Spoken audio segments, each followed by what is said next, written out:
संघानां रसानां छन्दसामपि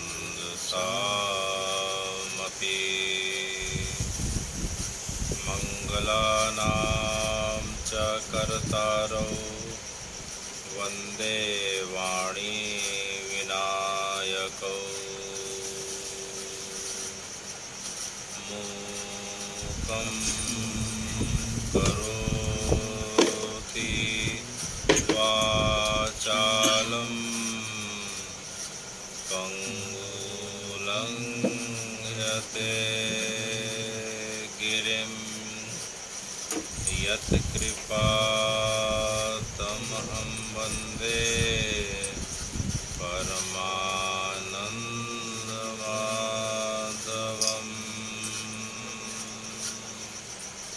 राम रामेति रामेति रमे रामे मनोरमे सहस्रनाम ततुल्यं श्रीराम नामं वरानने।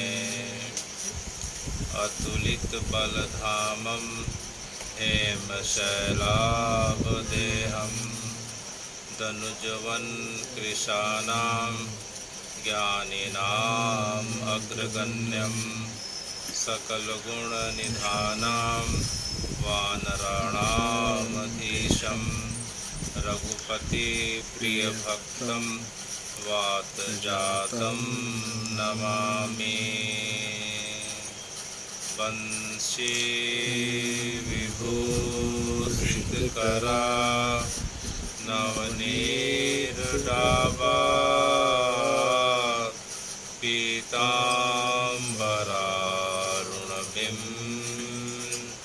फलाधरोष्ठा पूर्णेन्दु सुन्दरमुखारविन्दनेत्रा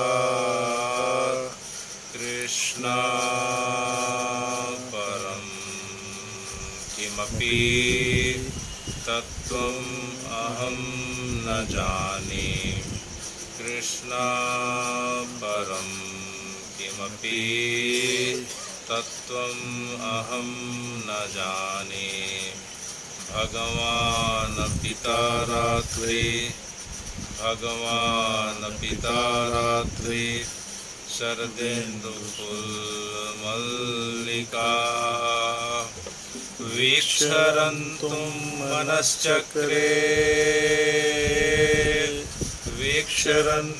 मनश्चक्रे योगमायामुपाश्रिता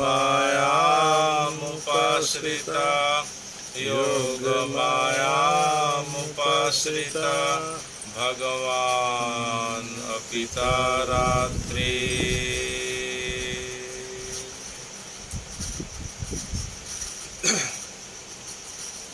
हे भगवान, काल की गति के अनुसार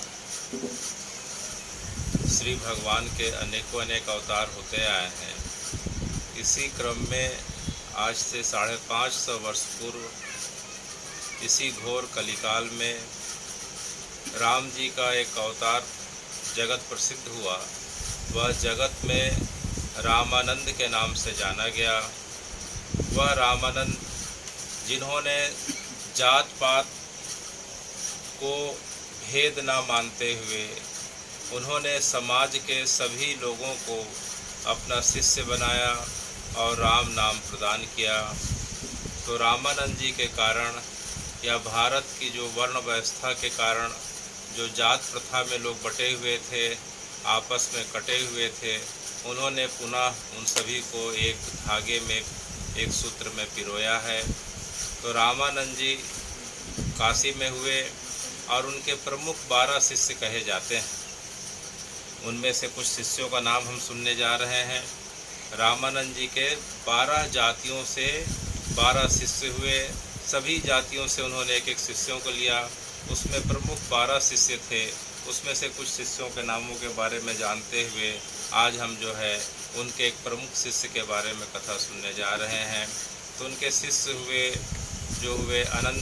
अनंतनाथ जी, भावानंद जी, रैदास जी, कबीरदास जी, सेन भक्त जी, सुरेश्वर जी, सुरसरी नाम की महिला, पद्मावती नाम की महिला। उसके पश्चात उनके शिष्यों में कबीरदास हुए, धन्ना जी हुए, पीपा जी हुए, नरहरिया दास हुए, भावानंद हुए।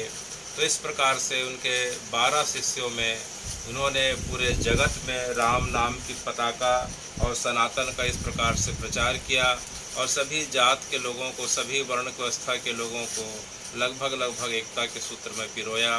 तो उसी क्रम में जो है रामानंद जी के जो प्रमुख शिष्य हुए, जिनके पिछले महीना जो माघ का महीना था, अभी का जो महीना चल रहा है उसे फागुन का महीना कहते हैं। तो जो माघ महीना की जो पूर्णिमा जो पड़ी थी पिछले महीना, जिसे माघी पूर्णिमा कहते हैं, उसमें रामानंद जी के एक प्रमुख शिष्य का आविर्भाव हुआ था। उन शिष्यों को जगत में जो है रैदास या रविदास के नाम से जाना जाता है। किस नाम से? रैदास या रविदास जी के नाम से जाना जाता है। और उनकी परंपरा के लोग जो उनको जो है अनुसरण करते हैं, उन्हें जो है रविदासी लोग कहते हैं या रैदासी लोग कहते हैं। उन नाम से जो है उस परंपरा के लोग को पुकारा जाता है। तो मूलतः जो रैदास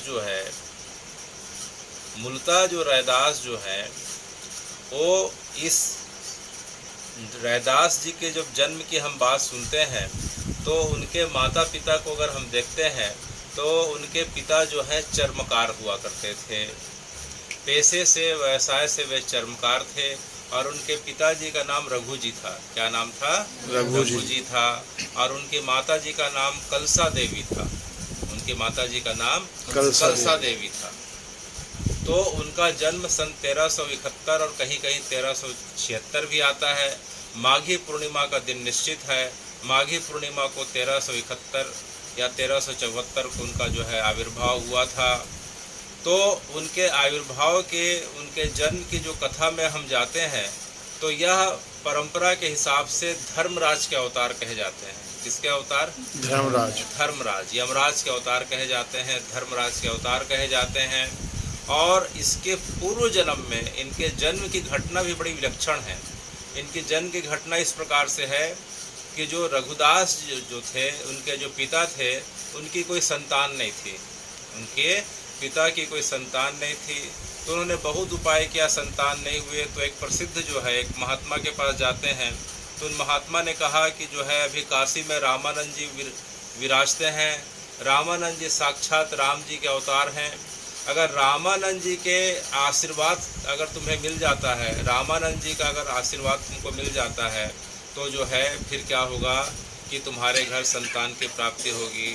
तो जो है महात्मा जी से उन्होंने पूछा कि रामानंद जी का हमें आशीर्वाद मुझे कैसे मिल सकता है। तो उसे बताया गया कि अगर रामानंद जी को तुम अपने घर का जो है अनाज अगर उन्हें पवा सको तो जो है उन्हें तुम्हारा आशीर्वाद मिल जाएगा। तब से जो है रघुदास जी जो है बहुत प्रयास करते थे कि रामानंद जी कैसे भी करके जो है मेरे घर का, मेरे हाथ का एक बार जो है अनाज को ग्रहण कर लें। तब इधर रामानंद जी काशी में विराजा करते थे।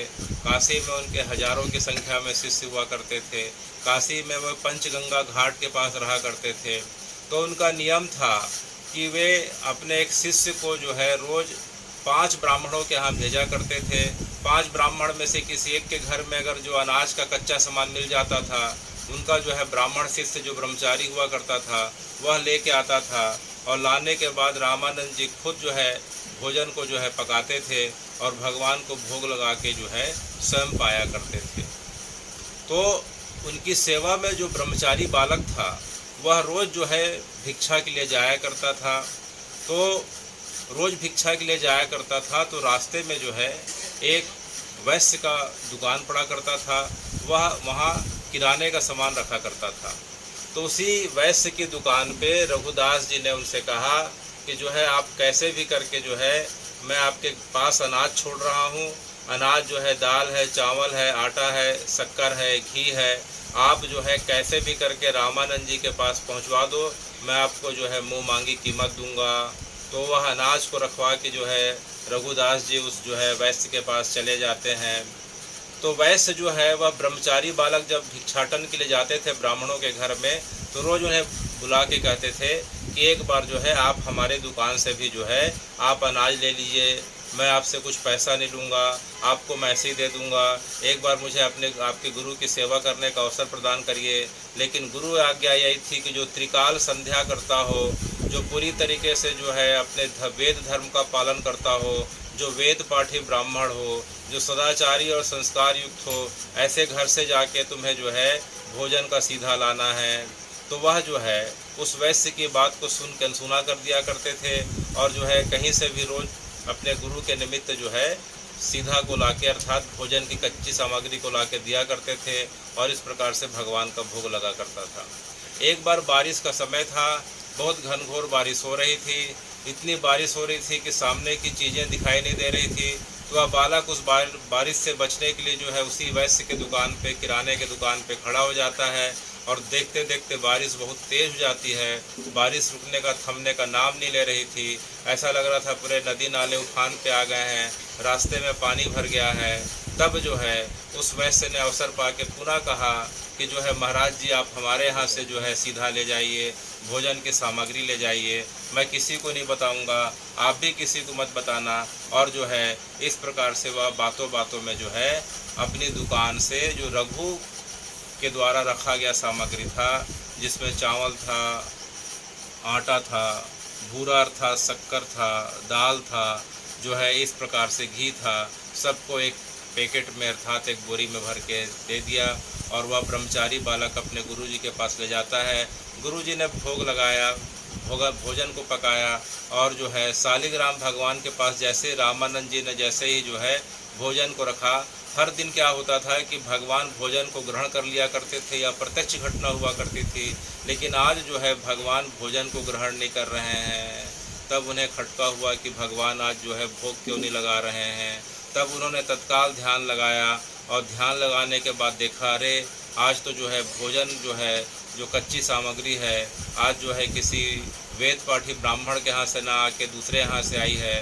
तब उन्होंने आँख खोलते हुए क्रोध से पूछा, ब्रह्मचारी बालक से पूछा कि बताए जो है ये आज सीधा का सामान जो है आज कहाँ से लाया गया है। तो वह बालक डरता डरता पूरा बता दिया कि आज मैं जो है पानी गिर रहा था गुरुजी, इसलिए मैं किसी के घर जा नहीं पाया। वहाँ जो है उस वैश्य ने अर्थात उस सेठ जी ने मुझे जो है यह कच्चा सामान दिया है। तो कच्चा सामान दिया है तो जाओ पता लगा के आओ कि ये कच्चा सामान अगर जो है किसका है करके। तब वह बालक दौड़ता हुआ जाता है और सेठ जी से कसम खिला के बोलता है कि बताइए कि जो है आपने सामान दिया किसका है। तो बोले कि जो है रघु चर्मकार जी का है। तब गुरु जी को बात पता चल गई, तो बोले कि आज इसीलिए जो है भगवान भोजन ग्रहण नहीं कर रहे हैं। तब बालक ने पूछा कि जो है गुरुजी मनुष्यों में भेद ऐसा कैसा, भगवान तो सबके लिए बराबर का भाव रखते हैं, तो भगवान जो है भोग ग्रहण क्यों नहीं कर रहे हैं। तब गुरुजी ने उन्हें समझाते हुए कहा कि बालक मनुष्य तो सब समान है, लेकिन सबके आचरण भिन्न होते हैं। कोई सात्विक प्रकृति का होता है, कोई राजसिक प्रवृत्ति का होता है, कोई तामसिक प्रवृत्ति का होता है। देखो जिसके यहाँ से यह समिधा अर्थात सीधा का समान जो भोजन सामग्री आई है, वह व्यक्ति जिसका नाम रघु है वह तामसिक प्रवृत्ति का है बच्चा। वह मांस मदिरा का सेवन करता है, उसके आदत आचरण जो है खान पान से लेके बाकी चीज़ ठीक नहीं है। अगर वह सात्विक प्रकृति का रहता तो इसे ठाकुर जी भी स्वीकार कर लेते और जो है हम सब भी स्वीकार कर लेते। तो तुमने जो है गुरु आज्ञा की अवहेलना करी है। बारिश कितनी भी तेज़ थी, तुम्हें किसी ब्राह्मण के यहाँ जाना था, अगर जा नहीं सकते तो आके मुझे सूचित करना था। आज हम जो है भगवान को केवल गंगा जल पिला के जो है इस प्रकार से सब भूखे रह जाते, लेकिन जो है ठाकुर जी को तुमने जो है आज झूठ बोल के गलत जो है भोजन कराया, भोजन की सामग्री इस प्रकार से तुमने करवाई। तो मैं तुम्हें श्राप देता हूँ कि तुम्हारा जन्म जो है उसी के घर में हो। तुमने जिसका सीधा अर्थात जिसका कच्चा भोजन यहाँ ला के जो है ठाकुर जी को भोग लगाने का प्रयास किया है, अब तुम्हारा घर अब उसी के कुल में हो। तो कुल मिला के यह भगवान की लीला थी, कुल मिला के यह भगवान की लीला थी। क्योंकि एक बार जो है एक बार अगर ठाकुर जी के लिए भोग अगर बन जाता है संकल्प के साथ, तो भगवान भले प्रत्यक्ष रूप से स्वीकार न करें, लेकिन भगवान ने अप्रत्यक्ष रूप से स्वीकार कर लिया था। और उस बालक को जो है कुछ समय के पश्चात जो है देह को त्याग करना पड़ा, और वह बालक कुछ महीने के पश्चात, कुछ समय के पश्चात जो है उसी रघुदास जी के यहाँ जो है पुनः एक बालक के रूप में जन्म लेता है। तो उस बालक का नाम जो है क्या कहलाता है? चूंकि वह बालक का जन्म जो है रविवार के दिन हुआ था। किस दिन हुआ था? रविवार। इसलिए उसका नाम क्या रखा गया? रविदास। रविदास रखा गया। तो रविवार को जन्म लेने के कारण जो है उस बालक का नाम रविदास रखा गया। तो जन्म होने के पश्चात जो है बालक जो है पयोपान करते हैं, अपनी माता का जो है इस प्रकार से पयोपान करते हैं, लेकिन बालक जो है किसी प्रकार से पी नहीं रहा था और रोते रोते जो है इस प्रकार से पूरे मोहल्ले में जो है उसके रोने की चीखने की आवाज़ आ रही थी भूखे लगने के कारण, लेकिन वह जो है अपने माता का पयोपान नहीं कर रहा था। तो यह बात जो है रामानंद जी को पता चल गई कि जो है उनके श्राप से जो है रघु के यहाँ जो है उन्हीं का शिष्य जन्म लिया है और जो है पयोपान नहीं कर रहा है। तो वह जो है उनके घर जाते हैं। रघु जो है रामानंद जी को देख के प्रसन्न हो जाता है, रामानंद जी के गोद में उस बालक को ला के रख देता है और बताता है कि महाराज आप ही के आशीर्वाद के कारण बच्चा हुआ है, और वह पूरी कहानी बताता है। रामानंद जी को तो पहले से पता था, वे जानते थे कई बालक जो है रघुदास जी के यहाँ आए हुए हैं। तो बालक को गोद में लेते हैं। बालक के कान में जो है सबसे पहले बालक पैदा हुए 2-3 दिन का रहता है, बालक के कान में उन्होंने राम नाम का मंत्र को फूका। उन्होंने सबसे पहले बालक के कान में राम नाम के मंत्र को फूका। उसके पश्चात जो है रघुदास और उनकी पत्नी को भी जो है राम नाम के मंत्र की दीक्षा दी। उसके पश्चात जो है वह बालक जो है जैसे ही अपने गुरु का स्पर्श किया, पुरानी स्मृति जागृत हो गई और राम नाम का मंत्र पाने के कारण वह पूरा का पूरा घर अब क्या हो गया कि रामानंदी हो गया, वैष्णव हो गया। क्या हो गया? रामानंदी हो गया। उनके पिताजी ने भी जो है रामानंद जी के सामने संकल्प किया कि महाराज आज से मैं सात्विक जीवन जीऊँगा, भगवान का भजन करूँगा, लोगों की मदद करूँगा, आप मेरे बच्चे को आशीर्वाद दीजिए। तो रामानंद जी ने जो है पूरे परिवार को आशीर्वाद देते हुए जो है उस जगह से प्रस्थान किया। वह बालक धीरे धीरे बड़ा होने लगा, लेकिन उसकी वृत्ति तो केवल और केवल जो है संसार में ना होकर भगवान में थी। बचपन से ही वह जो है ठाकुर जी की पूजा किया करता, शालिग्राम भगवान की पूजा किया करता। जब बच्चे आपस में खेलते कूदते हैं तो वह एक जगह बैठ के जो है केवल जो है सीताराम बोला करता। और जब भी वो जो उसको अवसर मिलता, काशी में गंगा जी हैं, गंगा जी के पास चले जाता, साधु संतों की सेवा करता। धीरे धीरे वह बालक बड़ा होने लगा। वह बालक जो है 13-14 साल का हुआ तो फिर उसने क्या किया कि पिताजी का व्यवसाय का काम बहुत अच्छा चलता था, पिताजी के पास पैसा बहुत हुआ करता था। तो घर से वह पैसा को चोरी करके क्या करता था कि गंगा जी के घाट के किनारे जाता था। जो साधु संत भूखे रहते थे उन्हें अपने हाथ से जो है किसी को फलाहार करा देते, किसी को इस प्रकार से जो है खीर खिला देते, किसी को मिठाई खिला देते। किसी साधु के जो है कंबल, ठंड का समय रहता तो उन्हें कंबल प्रदान कर देते। कोई साधु अगर खाली पैर चलते रहते तो उनके लिए खड़ाऊ की व्यवस्था कर देते। तो भोजन की व्यवस्था, अनेक प्रकार की व्यवस्था जो है इस प्रकार से बालक करने लग गया। तो जो है उसकी माता जी को पता चल गया कि अब बालक घर से पैसा चुरा के जाता है और वह जाके साधु संतों की सेवा करता है। माता जी को जो है बड़ा डर लगा कहीं इनके पिताजी को मत पता चल जाए। तो जो है बाद में इनके पिताजी को पता चला तो उन्होंने इनका विवाह करा दिया। विवाह के पश्चात भी लगा कि बालक सुधर जाएगा, लेकिन उनकी पत्नी भी उनसे ज़्यादा धार्मिक स्वभाव की और उनकी सहयोगी निकली। तो पति पत्नी दोनों जो है इस प्रकार से साधु संत की सेवा करने लगे। और जो है घर में उनका जो है पिता के अलावा जो है रविदास जी ज़्यादा कुछ काम करते नहीं थे, केवल भगवान का नाम लेना और साधु संतों की सेवा करना, वो भी घर का पैसा ले जाके साधु संत की सेवा करना। तो पिताजी ने सोचा कि इस पर ऐसा करेगा तो बालक निकम्मा हो जाएगा। तो उन्होंने दोनों को क्या किया कि जो है घर से बाहर निकाल दिया। बाहर निकाल दिया का मतलब कि बोले कि अब तुम लोग जाके कमाओ खाओ, अब तुम्हारी मैंने विवाह कर दिया, अब जितना बड़ा करना था कर दिया, अब जाके तुम लोग अपना खुद कमाओ खुद खाओ। ऐसा करके पति पत्नी दोनों जो है घर से निकल जाते हैं और काशी के जो बीच बाज़ार में चले जाते हैं और वहाँ जाके एक छोटी सी जो है झाड़ की बांस की बल्ली को लेकर अपनी झोपड़ी बनाते हैं। और झोपड़ी के सामने जो है जूता सीने का कार्य उनकी परंपरागत पेशा था, तो वह जूता सिलने का कार्य करने लग जाते हैं। देखते देखते उनके पास लोग आने लग जाते हैं, लेकिन उनका वही नियम था, कोई साधु संत आते थे तो उनके जूते को उन्होंने फ्री में बना दिया करते थे। जिनके पास पैसा नहीं रहता था उनसे पैसा भी नहीं लेते थे। जो जितना देता था बिना सिर को उठाए जो है उस पैसे को ग्रहण कर लेते थे और उनका घर जो है बड़े मुश्किल से चलता था। तो देखते देखते काम ज़्यादा लेकिन पैसे की आवक नहीं। कई बार तो वे जो है भूखे रह जाते थे, उनके पास खाने को नहीं रहता था। एक दिन गंगा जी में स्नान के लिए जाते हैं तो उन्हें जो है भगवान जो है शालिग्राम के रूप में उनके जो है उसमें आ जाते हैं। तो शालिग्राम को जो है लेके आते हैं और शालिग्राम की प्रतिष्ठा कर देते हैं। तो शालिग्राम जी को भोग लगता था तो लगाते थे, कई दिन भूखे रह जाते थे। तो यह देख के भगवान को अच्छा नहीं लगा। भगवान एक बार जो है एक सेठ के रूप में, व्यापारी के रूप में आते हैं और उनके पास बोलते हैं कि मुझे आगे की यात्रा पे जाना है, मैं काशी से रामेश्वरम की यात्रा पे जा रहा हूँ। रविदास जी, मैं काशी से रामेश्वर की यात्रा पे जा रहा हूँ, मेरे पास एक कीमती पत्थर है, इसको आप रख लो। अगर मैं लेके जाऊँगा पद यात्रा में, कहीं जो है चोर डाकू इसे लूट ना लें, तो आपके पास क्या कीमती पत्थर है? तो उन्होंने बताया कि मेरे पास जो है पारस पत्थर है। कौन सा पत्थर? बोले पारस पत्थर क्या होता है? बोले पारस पत्थर यह होता है कि इसमें अगर आप लोहे का स्पर्श कराओगे तो सोना बन जाएगा। तो भगवान जो है ठाकुर जी इस रूप में आए थे कि मैं पारस पत्थर दे के 1 साल के बाद जब वापस लौटूं तो इसके पास इतना धन हो जाए कि जो है इसकी गरीबी ख़त्म हो जाए।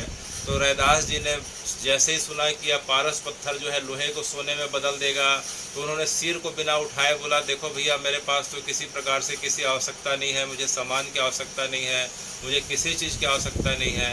आप एक काम करो, पारस पत्थर को जो है झोपड़ी के ऊपर टांग के चले जाओ। तो भगवान को बड़ा आश्चर्य हुआ।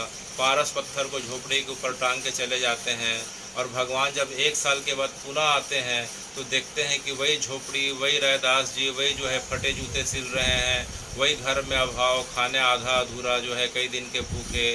तो वह देख के भगवान बड़ा आश्चर्य करते हैं और बोलते हैं कि रैदास जी, आपके पास मैंने पत्थर रखाया था, पारस रखाया था, वह कहाँ है? तो बोले आप जहाँ रखे होंगे वहीं होगा, देख लो ऐसा करके। तो भगवान देखते हैं कि जो है ऊपर में छत के ऊपर रखे हुए थे, वो पारस पत्थर वहीं का वहीं पड़ा हुआ था। यह देख के भगवान को दुख भी होता है और रैदास जी के प्रति जो है उनके भाव में जो है अतिरेक वृद्धि हो जाती है। इतना त्यागी, इतना महान, इतना जो है आत्मसंतुष्ट व्यक्ति तो मैंने आज तक नहीं देखा है। तो फिर भगवान ने दूसरा उपाय निकाला। भगवान ने क्या किया कि जो शालिग्राम जो उनको मिला था, तो भगवान ने फिर क्या व्यवस्था कर दी कि जब रात को शयन के पश्चात जब रविदास जी जब सवेरे उठते थे, उनके पहले उनकी पत्नी उठ जाती थी लोनाबाई, तो जब उठ के शालिग्राम भगवान के पास जाती हैं तो वहाँ देखती हैं 4 सोने के सिक्के पड़े हैं। कितने सोने के? 4 सोने के सिक्के। तो दौड़ के आती है और बताती है, देखो देखो आज 4 सोने के सिक्के। तो रैदास जी को समझ में नहीं आता। बोले हमारी मेहनत का नहीं है, हो सकता है कोई रख के चला गया हो, भूल के चला गया हो, इसको जो है किनारे रख दे ऐसा करके। तो दूसरे दिन उठ के जाती है, फिर सोने के सिक्के, तीसरे दिन सोने के सिक्के। तो रोज़ रोज़ इस प्रकार से 4-4 सोने का सिक्का वहाँ से प्रकट होने लगा। भगवान की इच्छा यही थी कि जो है इन सिक्कों के सहारे जो है सोने को बेच के जो है अपना घर अच्छा से बना ले, खाने पीने की व्यवस्था कर ले और लोगों की सेवा का इसका मन करता है तो साधु संतों की सेवा भी कर ले। तो जो है रैदास जी ने देखा कि रोज़ रोज़ सोने का सिक्का आ रहा है, यह देख के जो है उनकी पत्नी का मन भी भ्रमित हो रहा है। तो उन्होंने क्या किया कि सोने का सिक्का कहाँ से निकलता है? इस शालिग्राम भगवान से निकलता है। तो उन्होंने क्या किया कि जो है सोने के सिक्के को जो है चिमटे में पकड़ा और शालिग्राम भगवान को हाथ में उठाया और दौड़ते हुए गंगा जी के पास चले जाते हैं और सभी को जो है शालिग्राम को और जो है सोने के सिक्कों को उन्होंने गंगा जी में प्रवाहित कर दिया। यह देख के भगवान से रहा नहीं गया।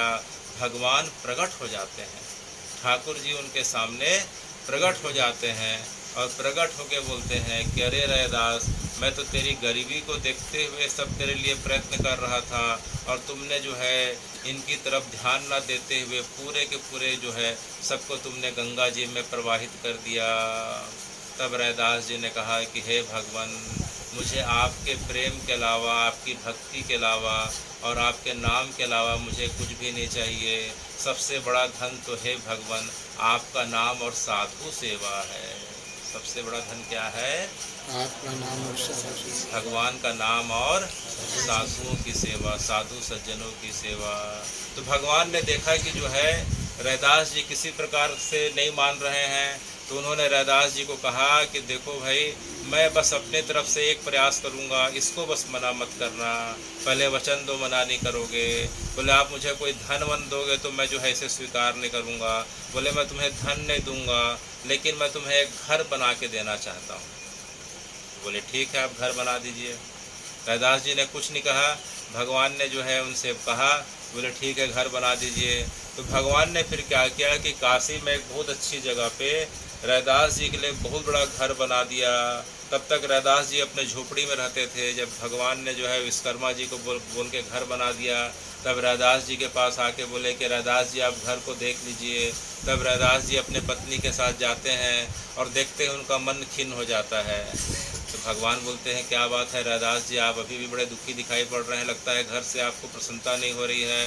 तो रैदास जी ने कहा देखिए भगवान, आपने घर तो अच्छा बनाया है लेकिन इसमें गौशाला की बड़ी कमी दिखाई पड़ रही है। घर में जब तक गौशाला ना हो और जब तक जो है संत निवास ना हो तब तक घर घर नहीं होता। तो कृपया करके जो है अगर आप मुझे चाहते हैं तो सबसे पहले घर में जो है सामने में गौशाला बना दीजिए और उसके बगल में संत निवास बना दीजिए।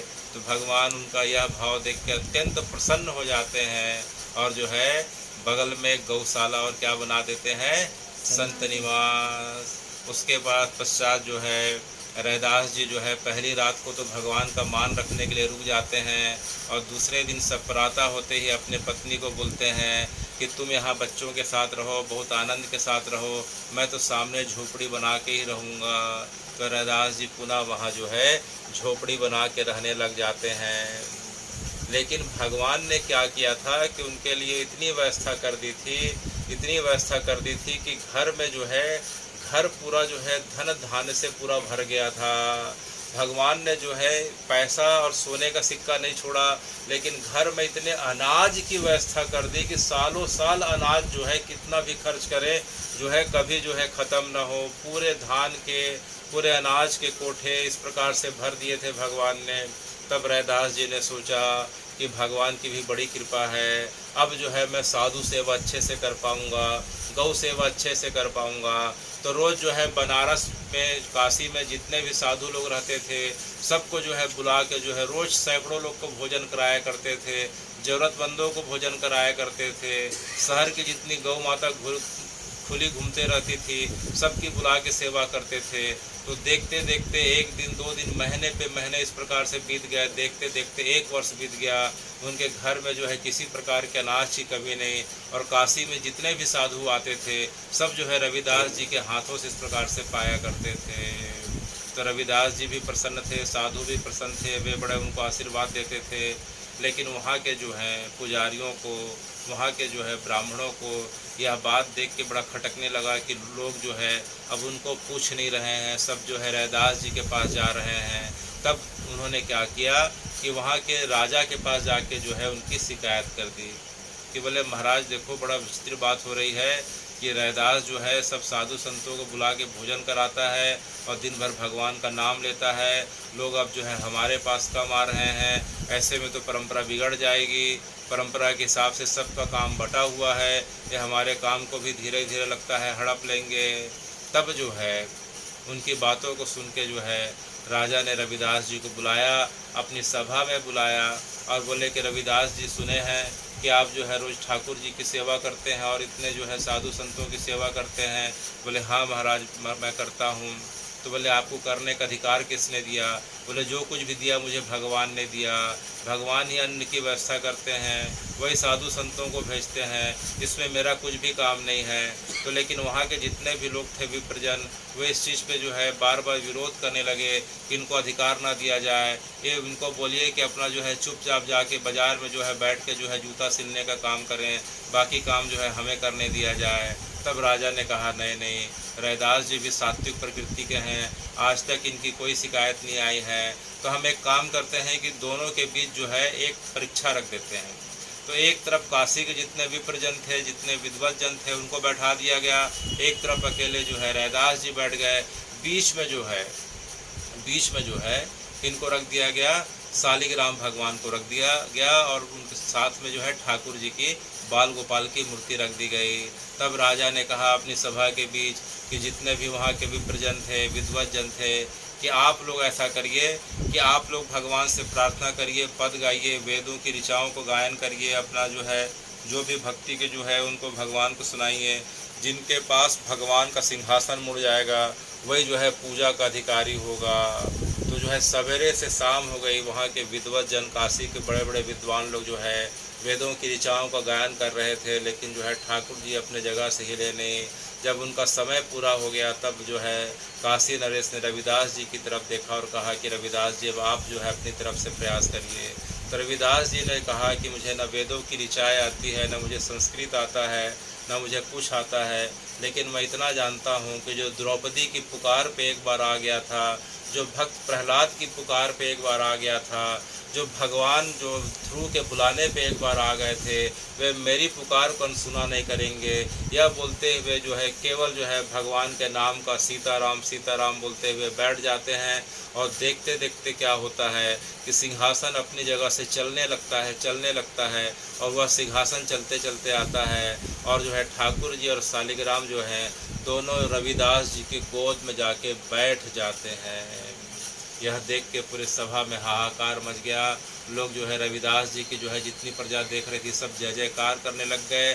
आज इस बात का प्रमाण मिल गया कि भगवान जो है वेदों की ऋचाओं से प्रसन्न नहीं होते, भगवान ज्ञान से रिझते नहीं, भगवान तो केवल भक्ति प्रेम समर्पण से रिझते हैं। यह बात जो है रविदास जी ने आज सिद्ध करके दिखा दी। तब राजा ने कहा कि रविदास जी के पास जो संत जाना चाहें वे जाते रहेंगे, इनके लिए किसी प्रकार का कोई बंधन नहीं है। तब वहाँ के जितने विप्रजन थे, विद्वत जन थे, उन्होंने भी रविदास जी के जो है इस प्रकार के जो है गुणों को सराहना करी और उनसे क्षमा याचना करी। तब से जो है रविदास जी और जो है निर्विवाद भाव से जो है करने लग गए। एक बार पुनः जो है वहाँ के विद्वत जनों के मन में आया कि अब तो कितने दिन हो गए, अभी भी जो है हमारे पास लोग जो है ज़्यादा नहीं आते हैं और रविदास जी जो है दिन भर उनकी प्रसिद्धि बढ़ते जा रही है, यह मूलतः तो चर्मकार हैं। फिर उन्होंने जाके राजा से शिकायत करी कि देखो राजा जी जो है ये चर्मकार हैं लेकिन ये ब्राह्मणों का कार्य कर रहे हैं। तब राजा ने बुला के पुनः पूछा कि बताइए कि जो है इनकी शिकायत है, आपका क्या कहना है। तब रविदास जी को अपने पूर्व जन्म की स्मृति याद आ गई। तब उन्होंने कहा कि जो है हे काशी के लोगों, जो है मैं पूर्व जन्म का जो है ब्रह्मचारी जो है बालक ब्राह्मण बालक हूँ। तो लोगों ने उनकी बातों पे विश्वास नहीं किया।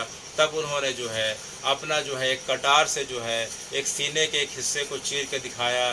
तो देखते हैं कि जो है अंदर में उनकी जो है सोने की जनेऊ थी। किसकी जनेऊ थी? सोने की जनेऊ थी और उसमें केवल जो है राम राम अंकित था। तब यह देख के उनको विश्वास हो गया कि जो है रविदास जो है पिछले जन्म के जो है निश्चित रूप से ब्राह्मण रहे होंगे। तब जो है सभी प्रकार का संशय मिट गया। आधे से ज़्यादा वहाँ के लोगों ने उनका जो है शिष्य बनना स्वीकार किया और रविदास जी किस प्रकार से ख्याति बढ़ने लग गई। तो वहाँ एक राजा जी के जो है पंडित हुआ करते थे। काशी में सब राजा के राजपुरोहित हुआ करते थे। तो राजा जी तो रोज़ गंगा जी में स्नान के लिए जा नहीं पाते थे। राजा जी साल में 1 या 2 बार काशी नरेश गंगा जी में स्नान के लिए जाते थे, लेकिन अपने पुरोहित को रोज़ अपने निमित्त रोज़ भेजते थे कि जाओ गंगा जी में जो है मेरी तरफ से परिवार की तरफ से जो है जाके प्रार्थना करना और गंगा जी में जाके जो है कुछ ना कुछ जो है निवेदन कर देना। गंगा जी में कभी केला चढ़ा दिया करते थे, कभी सेव चढ़ा दिया करते थे, कभी अंगूर, इस प्रकार से गंगा जी को भेंट दिया करते थे। तो राजा के पुरोहित रोज जाते थे तो रास्ते में गंगा जी के किनारे उन्हें रविदास मिल जाया करते थे जूता सिलते हुए। तो वह पंडित जी से जो है रविदास जी की अच्छी दोस्ती हो गई थी। पंडित जी रोज़ बोलते थे कि जो है आप मेरे साथ गंगा स्नान के लिए चला करें, लेकिन रविदास जी संकोच के मारे जाते नहीं थे। वे बार बार यही बोलते थे कि पंडित जी मन चंगा तो कठौती में गंगा। तो पंडित जी उनसे रोज़ पूछते थे कि चलिए गंगा जी स्नान के लिए चलते हैं। तो रविदास जी का एक ही उत्तर होता था कि मन चंगा तो कठौती में गंगा। तो फिर एक बार क्या हुआ कि एक बार जो है पूर्णिमा का अवसर आया। राजा जी ने जो है पंडित जी के हाथ में बड़ा सा जो है अच्छा सा फलों की टोकरी दी और बोला कि जो है मेरी तरफ से जो है गंगा माई को आप चढ़ा के आ जाओ, अर्पित करके आ जाओ। तो पंडित जी जो है फलों की टोकरी लेके जा रहे थे तो जो है रास्ते में रविदास जी मिलते हैं। तो रविदास जी से उन्होंने निवेदन किया कि आप भी चलिए, आज तो पूर्णिमा स्नान है, तो रविदास जी ने कहा आज तो पूर्णिमा को बहुत सारे साधु संत लोग आएंगे, मेरा जाना ठीक नहीं होगा, मेरे लिए तो यही है कि क्या ठीक है मेरे लिए, मन चंगा तो कठौती में गंगा। तो पंडित जी ने उनकी बात को सुना और इस प्रकार से हंसते हुए आगे बढ़ जाते हैं। पंडित जी जो है जब जा रहे थे तभी रैदास जी ने कहा कि पंडित जी जो है आप एक काम करिए, मेरी तरफ से जो है यह 2 केला जो है गंगा मैया को भेंट कर दीजिएगा।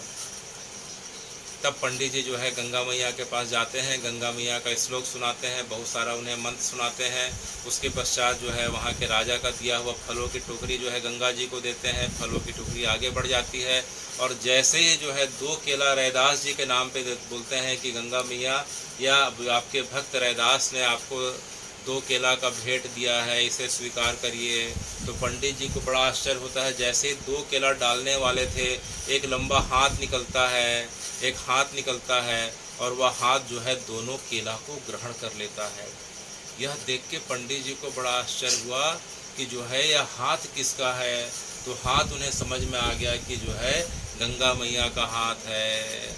फिर गंगा मैया को प्रणाम करके जैसे ही जाने के लिए मुड़ते हैं तभी आवाज़ आती है, पंडित जी रुकिए। तो पंडित जी जैसे रुक के पीछे देखते हैं तो देखते हैं कि साक्षात गंगा मैया चल के आ रही हैं और गंगा मैया के हाथ में कंगन है। क्या है? एक कंगन है। और कंगन को देते हुए पंडित जी को बोलती हैं कि जाके रविदास जी को कहिएगा कि गंगा मैया ने उनकी भेंट स्वीकार कर ली और उनको जो है मेरी तरफ से यह कंगन भेंट कर दीजिएगा। तब पंडित जी को बड़ा आश्चर्य हुआ और कंगन को उल्टा पलटा के देखते हैं कि ना सोना है, ना चांदी है, ना हीरा, ना मोती, ऐसे आभूषण, ऐसे मणि, ऐसे नीलम, ऐसे माड़ी को आज तक नहीं देखे थे। तो उनके मन में खोट आ गया। बोले यह बात तो अभी रैदास जी को पता नहीं है कि जो है गंगा मैया ने इसे उनके लिए दिया है, तो क्यों ना इसको बेच के जो है मैं आने वाली पीढ़ियों के लिए रास्ता पूरा कर लेता हूँ। तो उनके मन में खोट आ गया। वे वहाँ के जो है स्वर्णकार के पास चले जाते हैं। तो काशी का जो स्वर्णकार है उससे पूछते हैं कि भैया इसका मोल क्या है। तो काशी का स्वर्णकार भी जो है ऐसा देखा नहीं था। बोले इसका मोल कोई नहीं लगा सकता, मेरे आज तक के जितने अनुभव है उसमें बता सकता हूँ कि ऐसा मैंने आज तक नहीं देखा, न इसका कोई मोल है। तो भैया कुछ तो मोल होगा। तो बोले मेरे पास केवल 10,000 रुपये हैं। आज से 550 साल पहले की बात है। तो मेरे पास केवल जो है 10,000 रुपये हैं, यह पूरा का पूरा जीवन भर का है, इसको आप रख लो और इसको मुझे दे दो। तो पंडित जी बड़े खुश हो गए। तो वह जो है हाथ का कंगन किसने रख लिया? वहाँ के स्वर्णकार ने रख लिया। तो दूसरे दिन नगर सेठ की पत्नी आती है। काशी का जो नगर सेठ था उसकी पत्नी आती है। वो पत्नी बोलती है कि मुझे हाथ का कंगन दिखाओ। तो जैसे ही कंगन देखती है उसका मन लग जाता है। तो बोले जो है इसका रेट कितना है, इसका जो है कीमत कितनी है। तो वहाँ के स्वर्णकार ने कहा कि इसकी कीमत 20,000 है। कितनी है? 20,000। तो 20,000 में वह सोने का कंगन लेके चले गए। तो वह सोने का कंगन एक ही था, वह लेके चले गए। और दूसरे दिन उसे क्या था कि राजमहल जाना था। जो सेठानी थी वह राजा की पत्नी की अच्छी जो है मित्र हुआ करती थी। तो क्या हुआ कि दूसरे दिन वो अपने हाथ में कंगन पहन के राजमहल जाती है। तो राजा की पत्नी देख के चकरा जाती है। इतनी चमक वाला, इतना सुंदर जो है कंगन उसने आज तक नहीं देखा। तो उसने क्या किया कि जो है सेठानी से जो है वह कंगन को 40,000 में ले लिया। कितने में ले लिया? 40,000 में ले लिया।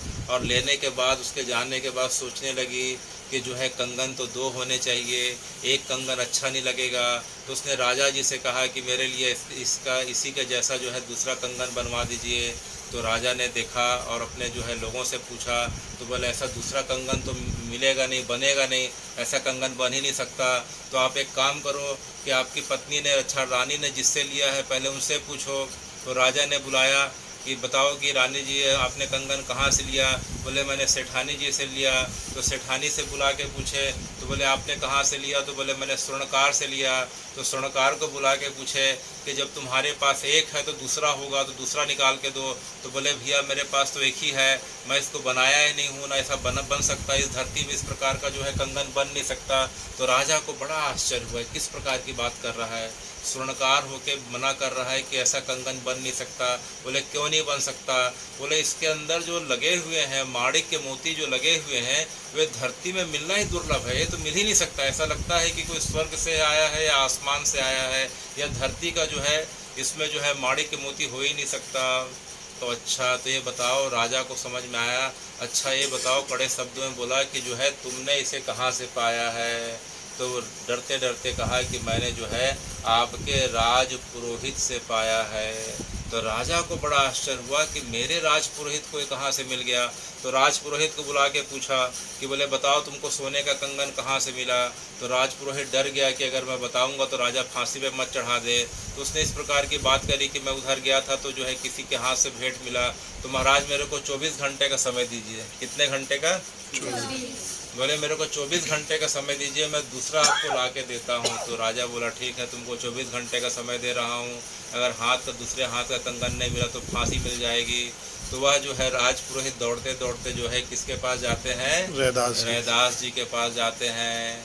रैदास जी अपने जगह पे बैठ के जो है अपना क्या कर रहे थे? जूते की सिलाई कर रहे थे। तो रैदास जी के पास जाते हैं, जाते ही जो है गिर जाते हैं और बोलते हैं कि रैदास जी मुझसे बहुत बड़ी गलती हो गई, मुझे क्षमा करें। बोले क्या गलती हो गई, कैसी गलती हो गई? तब पुजारी जी ने बताया कि आपने 2 केला दिया था, मैंने गंगा जी को चढ़ाया तो गंगा जी ने उसे स्वीकार कर लिया और उसके बदले कंगन दिया। उस कंगन को मैंने स्वर्णकार को दिया, स्वर्णकार ने जो है सेठानी को दिया, सेठानी ने रानी को दिया। अब दूसरे कंगन की मांग हो रही है, अगर मुझे नहीं मिलेगा तो जो है मुझे जो है राजा फांसी पे चढ़ा देगा। मेरे मन में खोट आ गया था, मुझे क्षमा करें लेकिन मेरी जान बचा दीजिए। तो यह सुन के जो है रैदास जी को जो है बड़ी दया आ गई। बोले बताइए मुझे क्या करना होगा? तो बोले आप गंगा जी के पास चलिए और गंगा जी से निवेदन करिए कि एक और कंगन दे दें। तो यह सुन के रैदास जी हंसने लग गए। बोले सेठ जी मन चंगा तो कठौती में गंगा। तो जैसे ही उन्होंने कहा मन चंगा तो कठौती में गंगा, तो उनके जो चमड़े के बगल में जो कठौती रहती थी, एक लोहे का पात्र जिसमें जो है जूते के लिए पानी रखते हैं, जैसे उन्होंने कहा कि गंगा मैया मन चंगा तो कठौती में गंगा, आज तक मैंने तुझसे अपने लिए कुछ ना मांगा हो, मैंने आज तक जो है किसी का बुरा ना चाहा हो, मेरे मन में भगवान के और तेरे प्रेम के अलावा दूसरी कोई इच्छा ना हो, तो इस जो है राज पुरोहित की इच्छा को पूरी कर दे क्योंकि इसको फांसी होने वाली है। जैसे उन्होंने कहा तो जो है वो चमड़े का पात्र जो कठौता था उसमें से गंगा जी का हाथ निकलता है और दूसरे हाथ का कंगन बाहर आ जाता है। तो देखते देखते जो है राज पुरोहित को जो है रविदास जी ने जो है दूसरा कंगन दिया।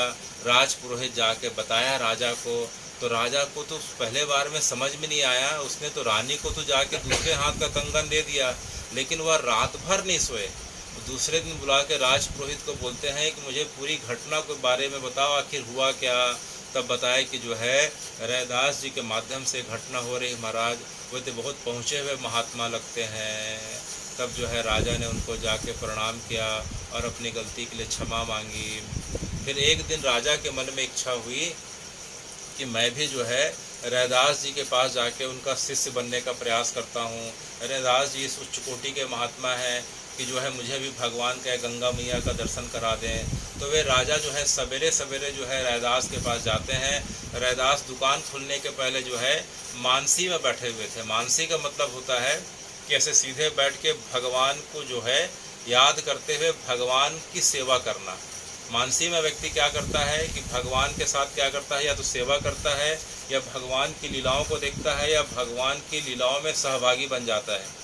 तो सेवा में क्या होता है, सवेरे की मानसी में क्या होता है कि आदमी अगर सवेरे 4-5 बजे उठे तो उसकी मानसी क्या रहती है, मानसी में वह ठाकुर जी को उठाता है। ठाकुर जी को उठाने के बाद जो है उनके वस्त्रों को हटाता है, फूलों को हटाता है जो कल का था। उसके पश्चात उन्हें गंगा जल से स्नान कराता है मन ही मन। उसके बाद जो है पंचामृत से स्नान कराता है, दूध से दही से स्नान कराता है। फिर उसके पश्चात जो है साफ कपड़े से ठाकुर जी को पोंछता है। फिर ठाकुर जी के शरीर में अंगराग की सेवा होती है, अर्थात 12 तिलक लगाता है। कितने तिलक? 12। ठाकुर जी को 12 जगह पे तिलक लगाया जाता है। तो सब मानसी कि अब तिलक मैंने माथे पे लगाया, अब मैंने जो है ग्रीवा पे अर्थात गले पे लगाया, अब मैंने जो है इस प्रकार से जो है छाती पे लगाया, अब नाभि के ऊपर लगाया, हाथ में 3 जगह लगाया, पेट के दोनों तरफ लगाया। तो इस प्रकार से तिलक लगाता है। उसके बाद जो है वस्त्र पहनाता है।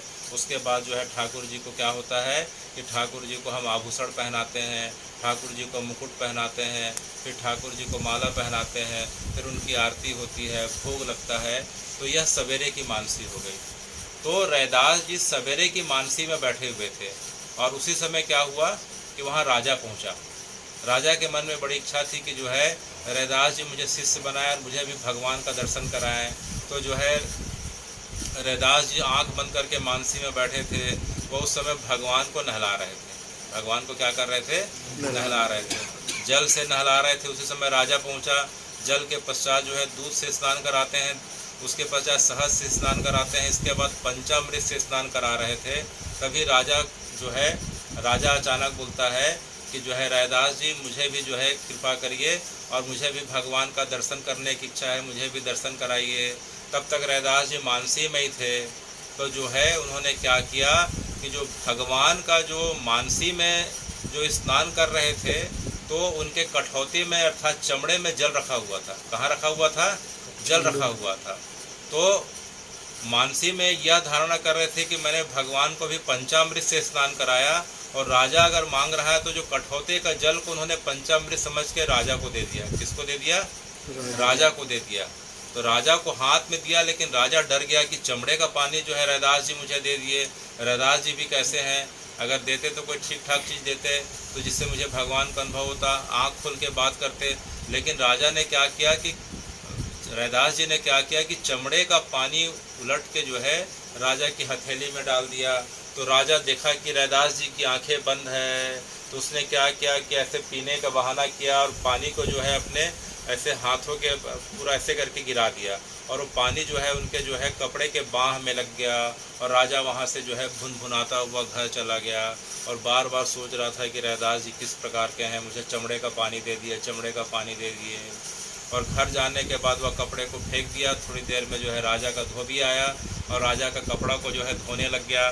तो धोते धोते उसको बड़ी खुशबू आ रही थी कपड़े से। तो जैसे उसने जो है अपने चेहरे के पास रखा तो उसका जीभ जो है उस जल को स्पर्श कर गया। जैसे ही जो है उसका जीभ उस जल को स्पर्श कर गया, उसको समाधि लग गई। कई घंटे की समाधि में रहा और जैसे ही समाधि से बाहर निकलता है वह एकदम नाचने लग जाता है। उसे इस प्रकार के दर्शन होने लग गए कि मानो पूरी भगवान की लीला को जो है सामने उसके सामने हो रही है और पूरी लीलाओं को देख रहा है। वह पूरी ब्रज की लीलाओं का दर्शन करने लगा। जैसे अभी होली का समय चल रहा है तो ठाकुर जी कहाँ होली खेल रहे हैं, सामने में राधा जी की सखियाँ हैं, इधर ललिता विशाखा चित्रा चित्ररेखा हैं, इधर जो है ठाकुर जी अपने सखाओं के साथ हैं, तनसुख मनसुख पेंदा के साथ, सब आपस में रंग से सरोबार हो रहे हैं। कभी भगवान जीत रहे हैं, कभी श्री जी जीत रही हैं। तो इस प्रकार की लीलाओं को देख के खुशी के मारे उछलने लगा, लोगों को बताने लगा। तो कई लोग सोचे कि पागल हो गया है, तो उसको हाथ जैसे ही जो पकड़ते थे उनको जो है करंट लगता था, वो लीला का दर्शन। तीसरा आदमी दूसरे को पकड़े, वो लीला का दर्शन। देखते देखते पूरे महल के लोगों को जो है उस धोबी के माध्यम से भगवान की लीलाओं का इस प्रकार से दर्शन होने लगा। तो राजा को यह बात पता चली कि देखो तो पूरे महल के लोग कैसे कर रहे हैं। वह जाके झरोखे से देखता है, सब जो है ठाकुर जी की लीलाओं को देख रहे हैं और ठाकुर जी के पदों का गान कर रहे हैं और सब खुशी के मारे झूम रहे हैं, नाच रहे हैं। तो यह देख के जो है उसे अपनी गलती का जो है वो हो जाता है। वह पुनः दौड़ के जो है रैदास जी के पास जाता है और बोलता है, रैदास जी मुझे क्षमा करें, मुझे क्षमा करें। आपने जो उस समय अमृत जल दिया था उसकी महत्ता मैं समझ नहीं पाया था और जो है उसके कारण जो है आज पूरा महल जो है उस चीज़ को देख पा रहा है और आज मैं कोरा रह गया, तो मुझ पर कृपा करें। तब जो है रविदास जी ने कहा कि जिस समय जल अमृत था राजा, उस समय तो तुमने उसकी उपेक्षा कर दी। अब कुछ दिन तक तुम नाम जाप करो, गौ माता की सेवा करो और जाके प्रजा की दिन रात सेवा करो। जब समय अनुकूल होगा तो फिर आना और फिर इस प्रकार से तुम्हारे ऊपर भगवान की कृपा होगी। तो कुछ समय के पश्चात राजा जो है पुनः जाता है, रविदास जी के कहने को मानते हुए सबकी सेवा करता है, भगवान का नाम जाप करता है और जो है पुनः जो है आज राजा ने जो है जल पाया और भगवान के दर्शन का अधिकारी हो गया। तो देखते देखते काशी नरेश उनके शिष्य हो गए। काशी की लगभग प्रजा जितनी थी, आधे से ज़्यादा प्रजा जो है रविदास जी के शिष्य हो गई। रविदास जी सबके ऊपर जो है भक्ति को इस प्रकार से प्रदान करते थे कि सबको जो है भगवान का अनुभव दर्शन होने लगता था। उसी समय क्या हुआ कि रैदास के समकालीन कबीरदास जी थे काशी में। कौन थे? कबीरदास जी। कबीरदास। तो उसी समय क्या हुआ कि गुरु गोरखनाथ आए।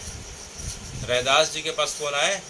गुरु गोरखनाथ आए। और गर्मी का समय था, जो है गोरखनाथ जी आते हैं और गोरखनाथ जी बोलते हैं रैदास जी से कि जो है मुझे बड़ी प्यास लगी है, मेरे खप्पर में जो है थोड़ा सा पानी दे दीजिए। खप्पर रखा करते थे। तो रैदास जी ने क्या किया, जो चमड़े का जो कठौती था उसके जल को डाल दिया और गुरु गोरखनाथ जी को कहा कि इसका जल पी लीजिए। तो गुरु गोरखनाथ जी देख के बड़ा आश्चर्य हुआ। वे मना भी नहीं कर पाए लेकिन पिए भी नहीं, और जो है उस जल को लेके जो है खप्पड़ में जल को लेके कबीरदास जी के घर चले जाते हैं। कबीरदास जी घर में थी नहीं, उनकी जो है गुड़िया थी, उसका नाम था जो है कबीरदास की जो लड़की थी उसका नाम था कमाली। लड़के का नाम कमाल और लड़की का नाम क्या था? कमाली। तो बोले बेटा मुझे प्यास लगी है, पानी पिलाओ। तो बोले कि आपके खप्पर में पानी दिख रहा है, इसको क्यों नहीं पी रहे हैं? बोले क्या बताऊं, मैं अभी जो है रैदास जी के पास गया था, वे चमड़े का पानी निकाल के इसमें दे दिए। कोई चमड़े का पानी देता है क्या? लेकिन कमाली को रैदास जी के बारे में पूरा पता था कि रैदास जी किस स्तर के संत हैं। बोले काम करिए, पानी को मुझे दे दीजिए। तो वो कमाली ने उस जल को पूरा ग्रहण कर लिया, पी लिया, और उसके बाद घर से जो है साफ बर्तन में ला के गुरु गोरखनाथ जी को पानी प्रदान किया। गुरु गोरखनाथ जी चले गए और कुछ समय के पश्चात कमाली का विवाह हो गया, कबीरदास जी की लड़की का विवाह हो गया। और वो पाकिस्तान, जो वर्तमान पाकिस्तान के मुल्तान शहर में चले गई। कहाँ चले गई? मुल्तान में। उस समय भारत एक ही हुआ करता था, 47 के पहले की बात है, 5-6 साल पहले की बात है।